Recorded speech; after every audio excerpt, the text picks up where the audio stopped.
of this innate disposition within them.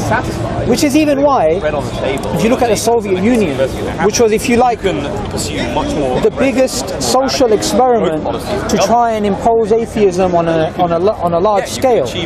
And what did it achieve? According to Pew, just a few months ago, they released some research showing that the vast majority of people still believe in God. In fact, it's increased after the collapse of the Berlin Wall. So religion is not something that you can get rid of by trying to impose atheism on people. It's just part of people's nature to worship God.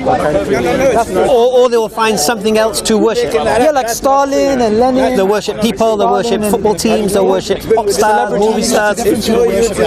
No, but it's the same thing. They'll put all their adoration and everything into that. And if that celebrity likes a particular brand of car, then they'll go and get that particular brand of car, which is why certain people sponsor football teams, because if, for example, Vodafone sponsor United or whatever, then whoever supports United is more inclined to go to buy Vodafone, because... So this is the same thing, same principle. I'll tell you why that's not true. Why what's not true? If you were brought up in a headhunting society, you wouldn't think twice of going and chopping somebody's head off to bring it. There's no morality in that. Well, no. If you were brought up in that society, that's it. You were saying that morality is something... No. Morality. If you were brought up in that society, you wouldn't think twice. Right. So here's your problem. You have to define what morality is. You've got to define. You were saying there's an absolute one, so you... No, you asked the question. You've got to define. Did you ask the question? You said is there an absolute morality, isn't it? You said that there is. Did you ask me that question? Did you ask the question? Said that there is. Did you ask the question? Did you ask the question? But did you ask that question? Yes, I did. What's your belief? Right. So do you understand your question? So how do you explain the fact that people want to turn towards God? This is a universal thing we have. By universal, I don't mean literally every single human being, but every single language pretty much has a word for God. Every society has some sort of worship ritual. So from an atheistic perspective, how would you explain that human instinct? God means different things to different people. Because we didn't know any better. Some people think God is a man. The lightning came down, we went, oh, that's a God. Because do you not believe? So it's God of the gaps. Yeah, so there's a God there to explain things we don't know. God means different now, people, different people. if that is the case, then we still have people believing in God even after the scientific revolution. And also, the belief in God is not just based upon logic. So, for example, somebody may say there's lightning that took place, so I don't really understand how this phenomena works. Therefore, I posit a creator. And some people have done this, it's known as God of the gaps. But a lot of other people, they don't even go that far. They say, I believe in God because it just feels right. They don't use inference or logic. It's just something within them. So how do you explain that instinct, not inference? Why do you think it's an instinct?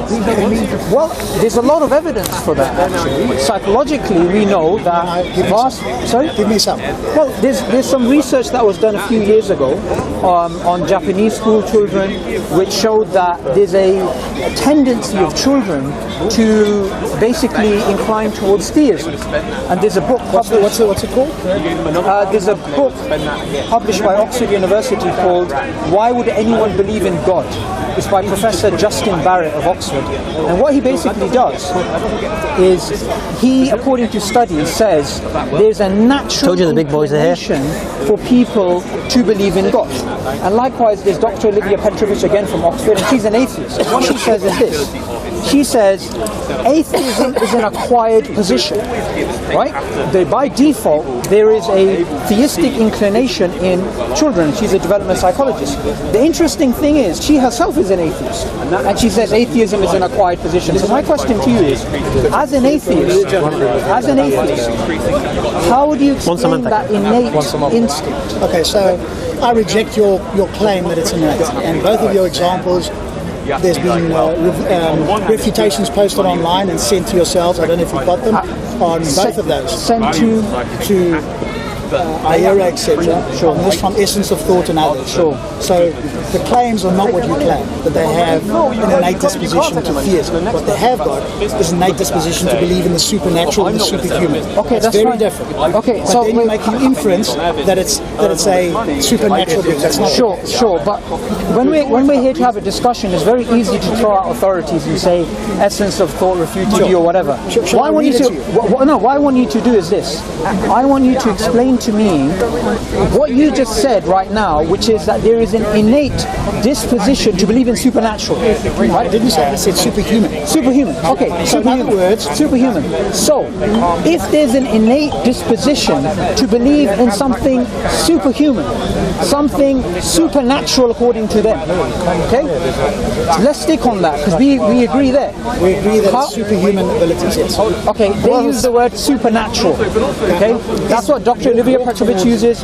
That's what Dr. Justin Barrett uses. Sorry? I don't think that's true, but let's assume that it is. Okay. But do you know what the experiment or one of the experiments was? Okay, wait. Let me just do this for a second. Before we move on, I just want to correct something that you tried to do, which is when you didn't have an answer, you just decided to throw out an authority. That's why I'm challenging what you said. What did I not have an answer for? Because when I asked you, why is there this instinct to believe in a creator? Yes. And I gave you some research for it, right? You just said, well, Essence of Thought refuted this, and this isn't exactly what they're saying. When I also gave you the example of the Soviet Union as well. So the idea that belief in God is instinctual, is innate, is something which psychologists and anthropologists and philosophers of science discuss. It is something which is being discussed. Now I agree. There are people who say it's nature. There are people who say it's nurture. There are people who say, what's the point of having nature and nurture? Maybe it's just there's a biological component of it. So what I'm asking you, rather than getting away from the topic, is, as a naturalist, which I'm assuming you are if you're an atheist, how do you explain the existence of the concept of God from a purely naturalistic point of view? How does natural selection gear for that? Okay, so you've gone off slightly from what you originally said. You originally said that young children, because it's not everybody, so it's young children, have got an innate disposition towards it. Well, the Soviet Union, which I was referring to, the study, they didn't say young children or old children. What they did say, according to Pew, is that after the collapse of the Berlin Wall, the belief in God actually increased in Ukraine, in the Soviet satellites, in Russia itself. The belief in God and religiosity actually went through the roof. So how are you tying that back to us having an innate disposition towards God? Because originally people are turning back to God. Yeah. So how is that fundamental? How's that a foundation for the people are born with this innate disposition? Just so that we don't talk past each other, let's agree on some basics. Do you agree there are people in the world, the vast majority of the people in the world believe in God? Okay, let's just agree with that. Okay, explain that from an evolutionary perspective. As I said, because we didn't know any better, so it's our ignorance.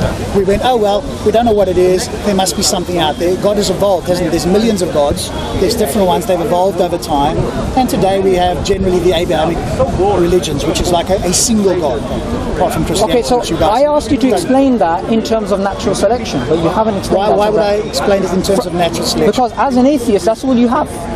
Your claim was that we have an innate disposition towards God, and I asked you, give me some evidence. Well, the evidence is the vast majority of people believe in God. Can the vast majority of people be wrong? Yes. Okay, so that throws that argument. You're forgetting something. You're misrepresenting my argument. I'm not saying the vast majority of people believe in God, therefore belief in God is correct. I'm saying the vast majority of people believe in God, so from an atheistic perspective, how do you explain that? I've just told you. If the vast majority of people didn't believe in God, would that make God not exist? Or would it be innate if the vast majority didn't believe in God? Because you seem to be claiming like an ad populum fallacy, which is because lots of people believe something, I need to explain why lots of people believe it.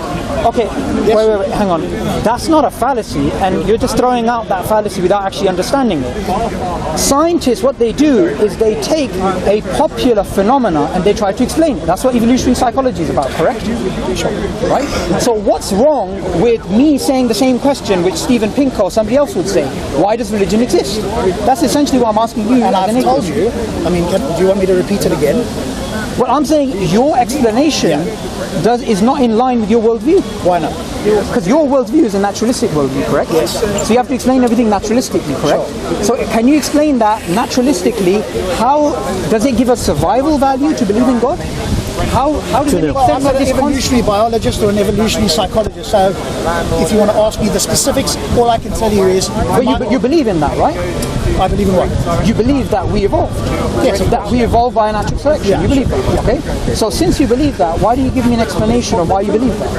Why do I need to give you an explanation? No, why do you give me an explanation in line with your worldview or where that belief came from? Which belief? Okay, let's just go on some basics here. Moving off to evolution. Your original claim to me was we have an innate nature to believe in God. And what did I say? Some studies. And what did I say? And I rejected that. And I said those studies are not. Okay. Do you know what we'll stand close to? I'm going to put on glasses. We'll agree on something that I don't think you'll disagree with, which is the vast majority of people believe in God.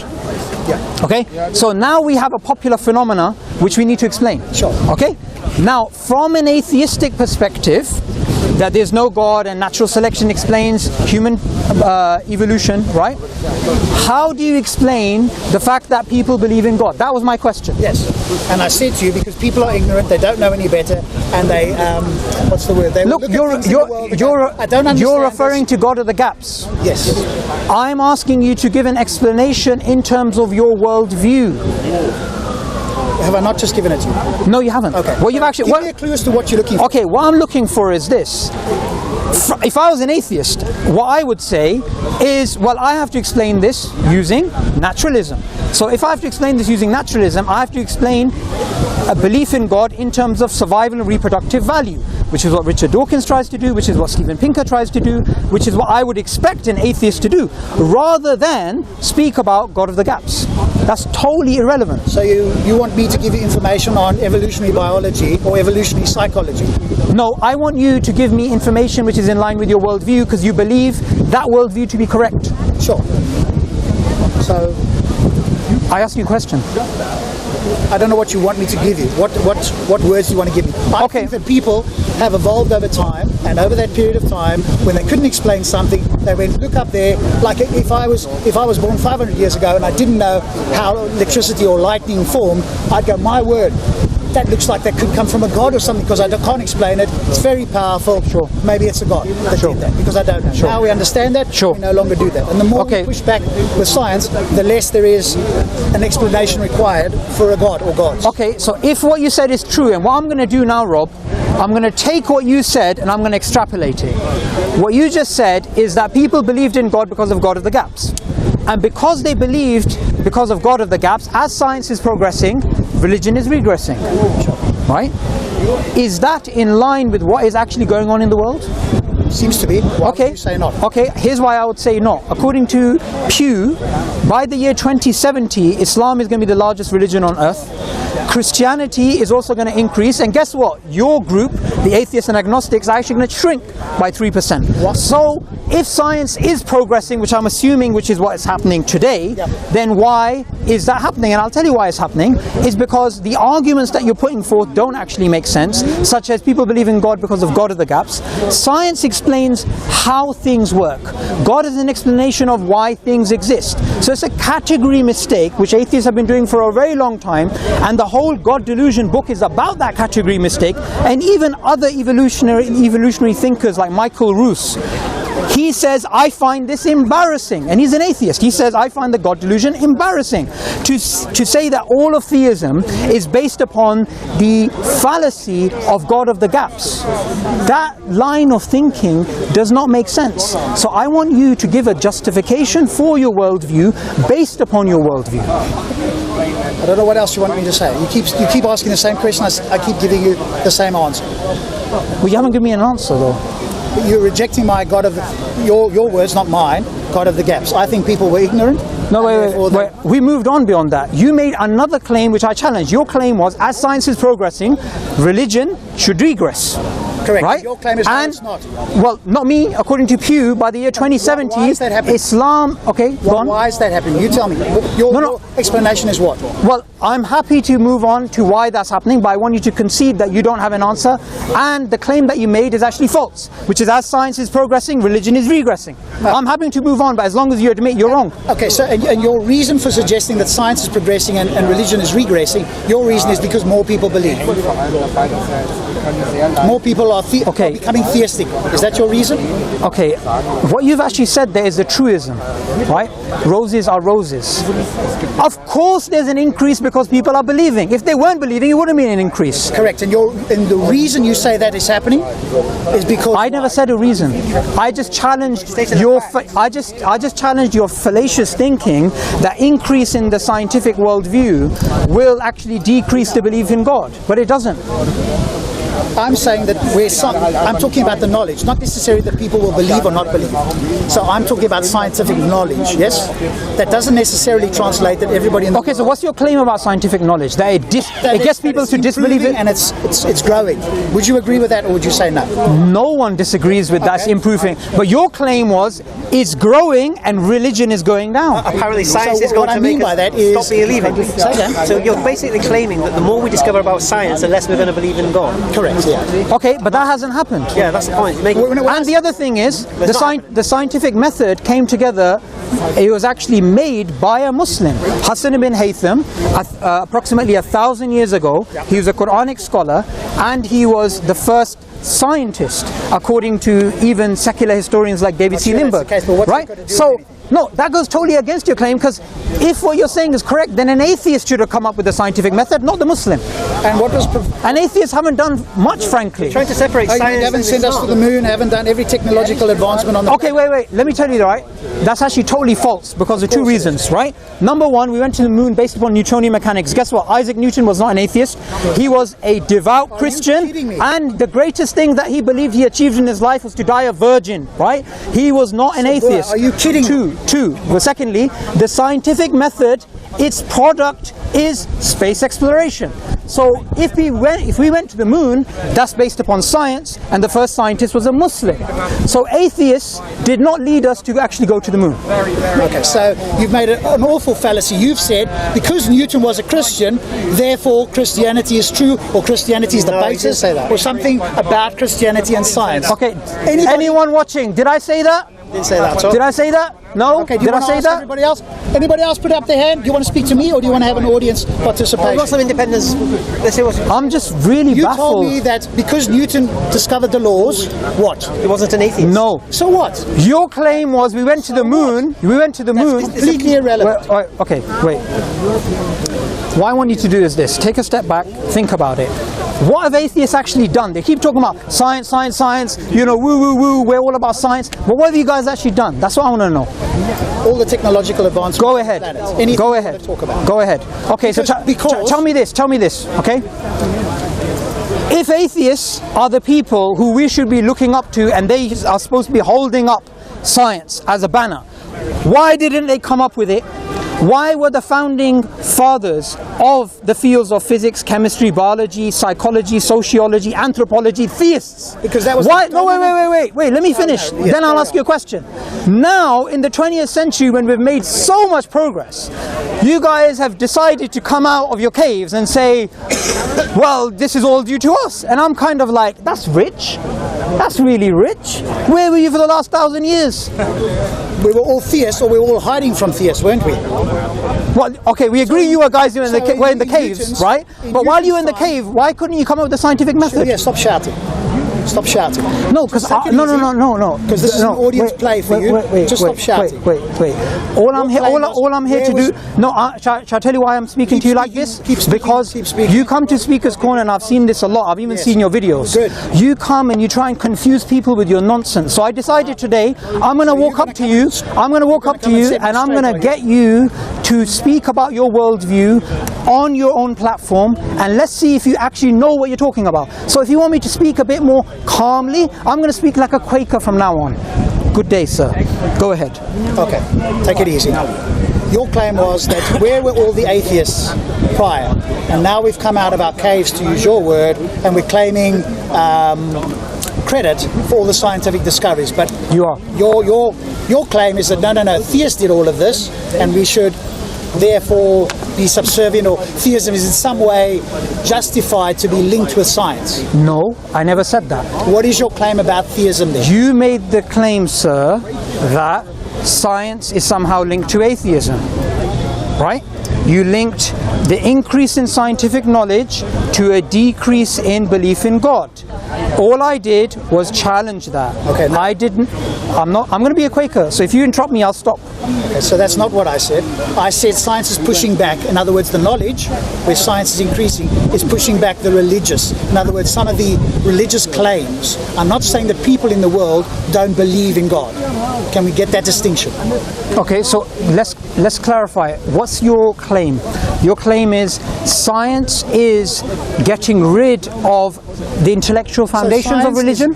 So science is giving us a better understanding of the natural world, whereas in the past we would have looked towards a god or gods as an explanation.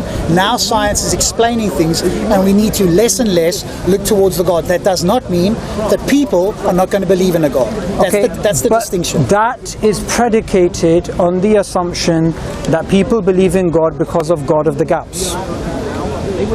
Yes. Sure. Right? Where on earth did you get that from? Everybody that I speak to here, everybody that I speak to, whenever they bring up something about science, So you're they want to judging- include, they you're- want to put God in wherever they can. Remember, so I'm a- consciousness, Okay. rationality. How did evolution get started? The Big Bang, science, cosmology, anything where we don't yet have an answer. Now we can insert God. Where we have an answer, nobody here is going to claim that God is creating lightning. Why? Because we now have an understanding. Okay, so your belief that people believe in God because of God of the gaps is based upon your conversations that you have here in Speaker's Corner with people. It's well, when we look back in history, isn't it? We can look back in history as Okay. well, Okay. and we can go, hey, people were mightily ignorant about virtually everything in the natural world. When? All the time in history. No, that's not true. So we didn't know about that's the germ disease. We didn't know that the Earth orbited the Sun. Okay, we didn't know there was okay, more than one galaxy. Okay, I mean, one go sec, on with one a sec. zillion things, One evolution, sec, whatever it is. one sec. Now, there's one fallacy which we need to move away from and move on to another fallacy, which is about the ancients. Did you know the Greeks calculated the circumference of the Earth? Not the Greeks, one guy, Eratosthenes. Yes? Was he a Greek? I don't know what he was. but Okay, you who make it cares sound- if he's Greek? Well, there you go. He's Fuegian, all right? There's one guy But who he existed calculated. 2,000 years ago. Okay, did you... 280 BC, yeah. Okay, you're saying they didn't know that the Earth orbited the Sun? You're telling me no Greek knew that? I don't know if the Greeks knew it, but most people didn't. You guys didn't. Okay, wait, one sec. How do you think they built the pyramids? Using mathematics and engineering, correct? We don't know, do we? It's still a mystery. Okay. 1,000 years ago, and that's quite a long time ago, we had Hassan ibn Haytham, who came up with the scientific method.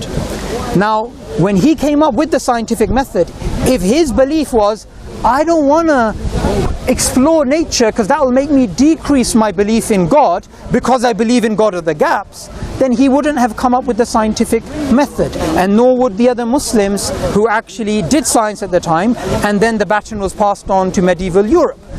Now, what I find strange is your claim of God of the gaps. I want to know if you actually understand where this argument originated from as a formal argument. No, I don't know where it originated. It was actually about 400 years ago. Do I need to know that? Yes, you do. Okay. It was actually in Europe, where Christian philosophers, they wanted an argument for the existence of God, and there was many arguments for the existence of God, which I would say were quite fallacious, right? So one of them was this argument about, can you think of the most perfect being, and so forth. And one of the arguments that they actually came up with was the God of the gaps. And guess who critiqued them? other Christian philosophers. We're talking about 400 years ago. Was there any atheist philosophers at the time? Yes, of course they were. Were they? Well, there was David Hume, right? You said 400 years ago. Hume was a couple. Okay, 400 years ago. Let's keep well, actually, about 2,000 years ago, some of the Greeks were atheists too. Okay, right? we're going off on a tangent here. We're not. Because what we're actually doing is this. We're unraveling some of the claims that you're actually making. And one of the things which I actually do want to challenge is this.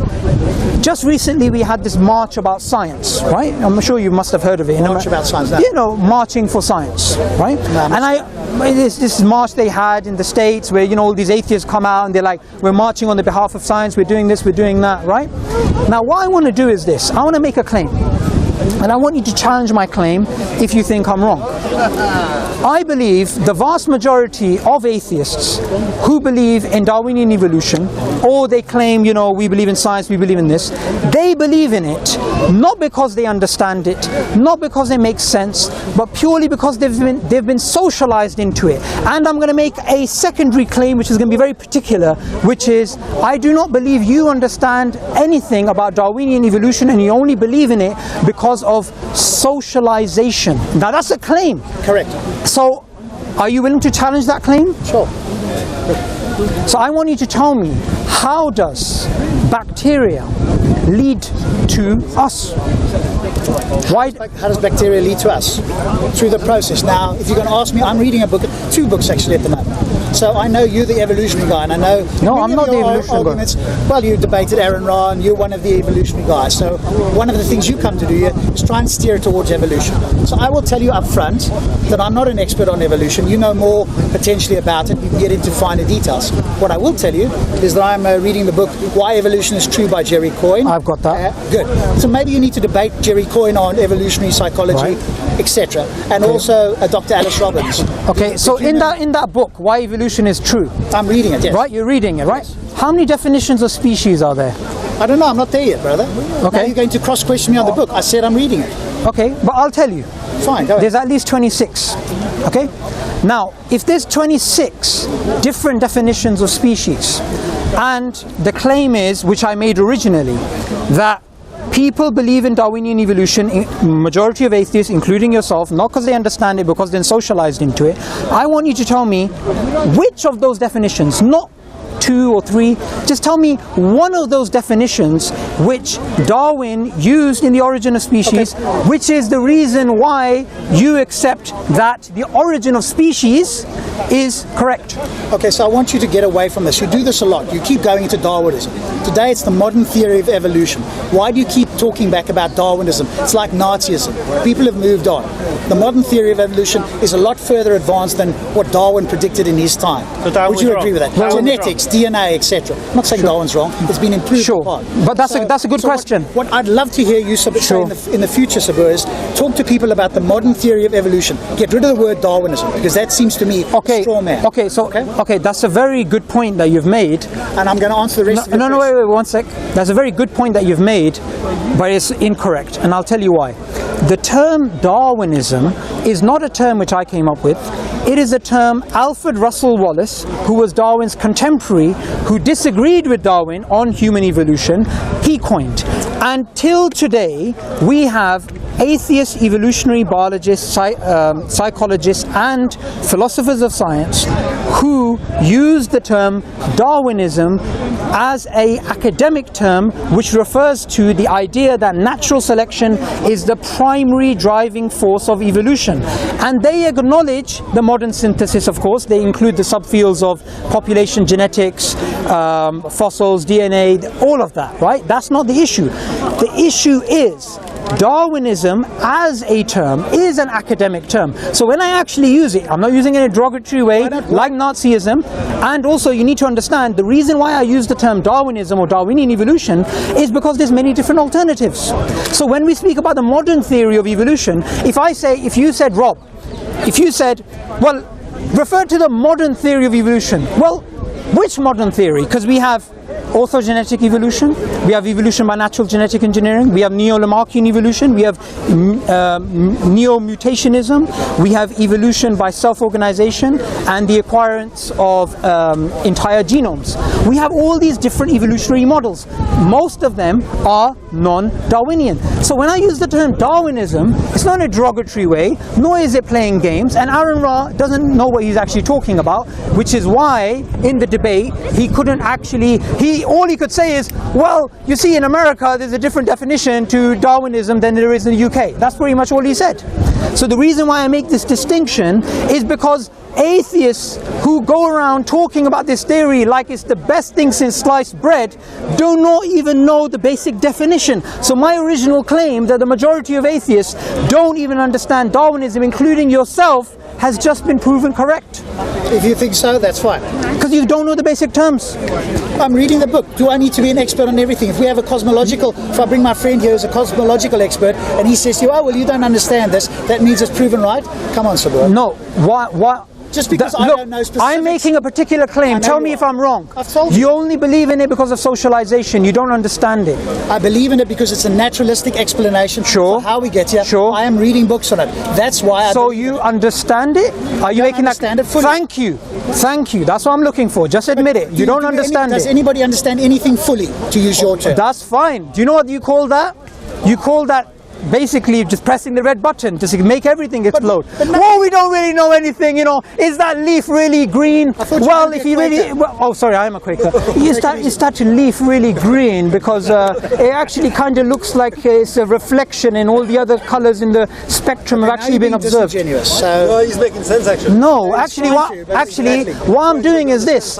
You have your little YouTube channel, speakers, whatever it's called, right? You come around here, you're trying to talk to people, right? Yes, I have. I came here just to show you do not have a clue what you're talking about.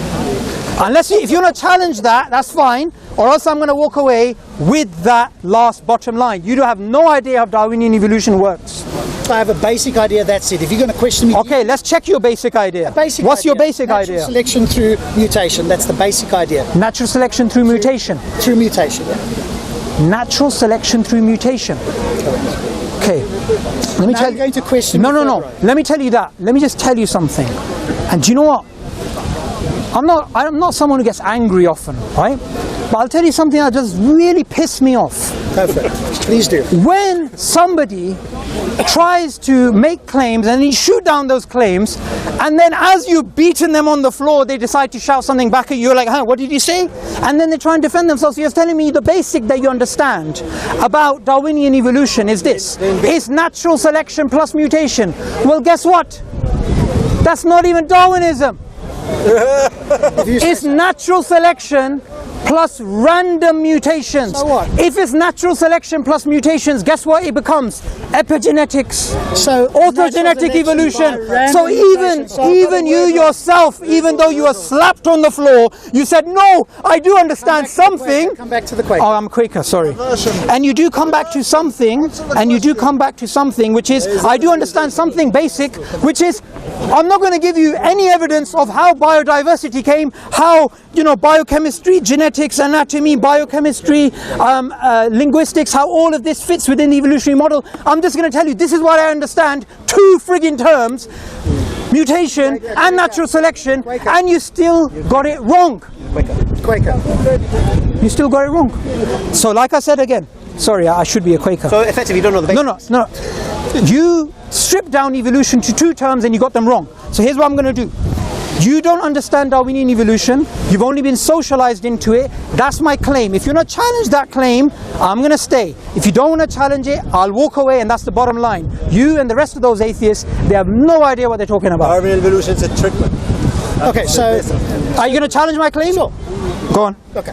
So the reason why we believe in naturalistic processes is because most of the things that have been explained on this planet have been explained through natural processes. So is it reasonable to believe that we can explain most, if not everything, within our universe in some naturalistic way? Okay, that's a good question, and I'm actually totally happy to move on to that question. It's a separate discussion, so let's close the previous discussion and start this. But you asked me the question, sure. Why do atheists believe in evolution? Because it's socially constructed. Sure. Okay, now let's move on to this discussion about naturalism. But that was the answer. So you said most of the things have been explained via naturalism. Correct, yes. Correct. Okay. Here's what I'm going to say. Agree or not? I'm just going to say something. Not only do atheists not understand Darwinian evolution, they don't even understand science. And I'll tell you why. Most of the things can be explained naturalistically. Can reason be explained naturalistically? It's a naturalistic byproduct, isn't it? A byproduct of naturalism. That's an assumption. But now you're going on to something different. I said most of the things... You said most of the things can be explained naturalistically, correct? Yes. Okay. Most things in our natural world. Okay. Yes. Our ability to reason, can it be explained naturalistically? There are theories, as far as I understand, like emergent materialism, like evolutionary reliability. Emergent materialism? These are some of the theories. Emergent materialism? These are some of the theories. What the hell is that? Have you not heard of that? I do know exactly what that is, but that's got nothing to do with this discussion. You're asking me what... You're using... Do you know what you're doing? Sorry, I'm a Quaker. Thank you. I need this guy next to me. He's so calm. Yeah, I'm the calm one. Okay. I got so angry I lost what I was saying. What was I actually saying? Stop? You're talking about this... No. Emergent materialism. So here's why, as a Quaker, I feel like breaking my biscuit rather than getting peed off. This is what atheists do. When they don't understand something or when they want to sound clever, they throw a term out. Emergent materialism. Emergent materialism is an explanation, a type of explanation for consciousness, not the original reason. So what you just did is, when you didn't know an answer, you just decided to throw out a philosophical term to sound clever. The original reason, according to atheists themselves, including Alex Rosenberg, who is a full-out atheist, militant atheist according to him, who actually is an anti-theist. He's a philosopher of science. This is what he says. He was sitting in a meeting, and the meeting was called Moving Naturalism Forward. In the meeting, you had all of the atheist pimps. You had Richard Dawkins. You had that old guy who should be in a coffin, Steven Weinberg. You had all these different people sitting down. And while he's sitting there, they were talking about moving naturalism forward. Alex Rosenberg, everybody had to put out an issue on the table, which is an issue which is outstanding for naturalism to move forward. And guess what Alex Rosenberg said? We have no explanation for the origin of reason. Okay, so let's break it down. What is I'm a Quaker, sorry. Yeah, you've forgotten. That's okay. What do you understand by the origin of reason? What do you mean by reason? Okay, again, we've moved on. I am happy to move on to this discussion. Totally happy. But as long as you concede that it's a different discussion to what we're having, that's fine. You brought it up. I didn't bring up reason, did I? I said no. You said everything. You said most of the things that we know can be explained naturalistically. I said most things in the world we can explain through the scientific method or naturally. Yes. Okay, naturally. All knowledge is self-knowledge because it goes through you. And what does it go through? A reasoning process. So all I asked is this. Is there an explanation for the origin of reason? You said yes. And I just showed you that even according to atheists, there is none. So explain to me what reason is, because you... That's fine. I'm happy to move on to that discussion. No, it's part of the same discussion. No, I am happy to move on to that discussion as long as you concede on another point that you have no idea what you're talking about. If you're going to keep saying that, then I think there's no point in continuing this talk, because when I ask you a question and as part of your initial assertion, then you say we're moving off. No, because what you claimed that what I want to do is this. What I want to do is this. Another thing the atheists do is this. They always run off to a different topic. The topic that I want to speak about right now is this. You made a claim that most of the things that we know can be explained naturalistically. And I asked you about the origin of reason. You said that too, and I showed you not that. Now you're asking me, what is reasoning, or what is the origin of reason? So what I'm going to do is this. I'm going to say, Rob, you know what? Fantastic. We had a great conversation. I'm going to go back to my Quaker mode. We'll move on to that. I'm happy to do that. But that's a separate discussion. That's all I'm saying. That's a separate discussion. I'm happy to go into what the origin of reason is from my understanding. Totally happy, but it's a separate discussion. Yes, and your claim was that I can't account for it. That's correct? My claim was that your claim that things can be explained naturalistically. I said most things. Most things? Yes. Right? I said the origin of reason cannot. And reason is the thing that you use to get all other knowledge. Okay? Now, in terms of the origin of reason, number one, this is an incredibly difficult area. You have philosophers, you have psychologists which actually delve into it. They try and understand what is it even to reason. And they don't even have their definitions clearly specified.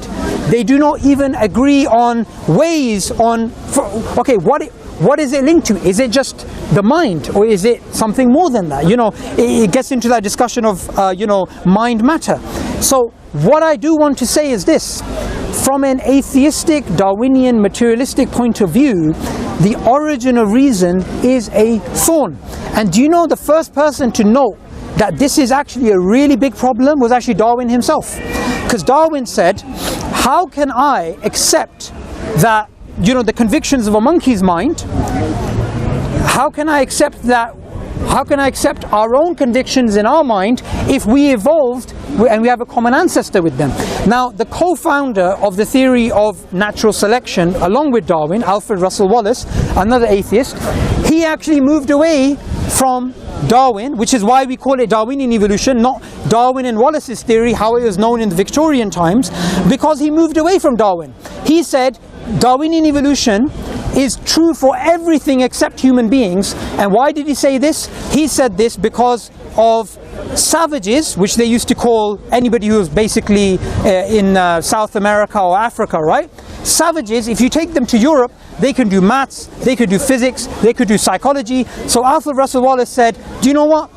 Darwinism cannot, or natural selection cannot explain this reasoning capacity, which is way more than you need for survival and reproduction, which is why he moved away from Darwin. Now what actually happened was this: Darwin got peed off, so he wrote a letter to Alfred Russel Wallace, and do you know what he said? He said, don't murder our child. Because if you both come out and you say this is our theory, and one of you says actually I don't think it makes sense in terms of human beings, you make the theory look bad. So the origin of reason, it is a very complicated area, but the bottom line is, from a Darwinian perspective, there is no explanation. Let's assume for the sake of argument that there is currently not an explanation for that. Is that okay? No, we're not going to assume. No, we're not going to. Okay. We are going to say, from a naturalistic point of view, it is impossible to give a origin of reason explanation in terms of survival and reproduction. Does it need to be just survival and reproduction? Well, what you could do is you could reject Darwinism and go with something else. No, I'm just asking, does it have to be on that? Because remember, we've moved on from just survival and reproduction, haven't we? We're not just in a survival reproduction mode, if you want to call it that, now. Would you agree with that? We're not just doing that now. Well, yes, but also what you need to understand is, from a Darwinian perspective, when there is something which sticks out like a thorn, which is not survival and reproduction, it is so easy to give a label to that mystery and say it's an evolutionary byproduct. So hospitals, survival of the unfittest, evolutionary byproduct. If you do that, there's no point in having a conversation, because it's an unfalsifiable hypothesis. Because anything that fits in line with survival and reproduction, you say, hey, that's mine, survival and reproduction. Anything that doesn't, you say, well, it's a byproduct. No, but we could do exactly what you said, which is we could say, hey, it's a mystery, we're still trying to work out how that is. No, I don't want to say it's a mystery. I want to say, from an atheistic perspective, it makes no sense. And since atheists pretend to be clever, and they pretend to be rational, and they pretend to throw out terms which they don't understand, then how dare they claim they are rational when they can't give an explanation for the origin of reason? When I, as a Muslim, I can say, well, do you know what? Have a good day. If you want to pretend to be clever, that's absolutely fine, but you can't even give an explanation for the origin of reason.